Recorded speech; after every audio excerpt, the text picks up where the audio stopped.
ചപ്പാത്തി, പത്തിരി, പാലപ്പം, വെള്ളപ്പം അങ്ങനെ അപ്പം എന്തും ആയിക്കോട്ടെ ഇതിൻ്റെ കൂടെ കൂട്ടാൻ പറ്റിയിട്ടുള്ള ഷടപടയെന്ന് ഉണ്ടാക്കാൻ പറ്റിയിട്ടുള്ള ഒരു അടിപൊളി കറിയുടെ റെസിപ്പി ആയിട്ടാണ് ഇന്ന് ഞാൻ വന്നിട്ടുള്ളത്.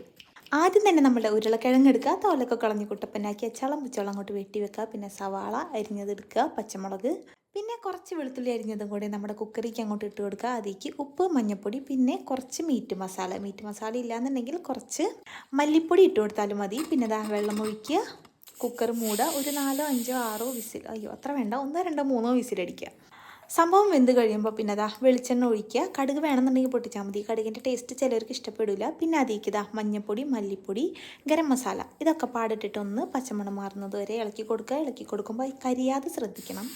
എന്നിട്ട് അതിലേക്ക് വേവിച്ച് വെച്ചിട്ടുള്ള ഉരുളക്കിഴങ്ങ് ഇട്ട് കൊടുക്കുക. പിന്നെ കുറച്ച് വെള്ളം ഒഴിക്കുക, നന്നായിട്ട് തിളപ്പിക്കുക. ഇത്രയേ ഉള്ളൂ പരിപാടി. നല്ല അടിപൊളി സിമ്പിളായിട്ടുള്ള നല്ല ടേസ്റ്റി ആയിട്ടുള്ള ഒരു റെസിപ്പിയാണ്. എല്ലാവരും ട്രൈ ചെയ്ത് നോക്കിയിട്ട് അഭിപ്രായം പറയാം കേട്ടോ.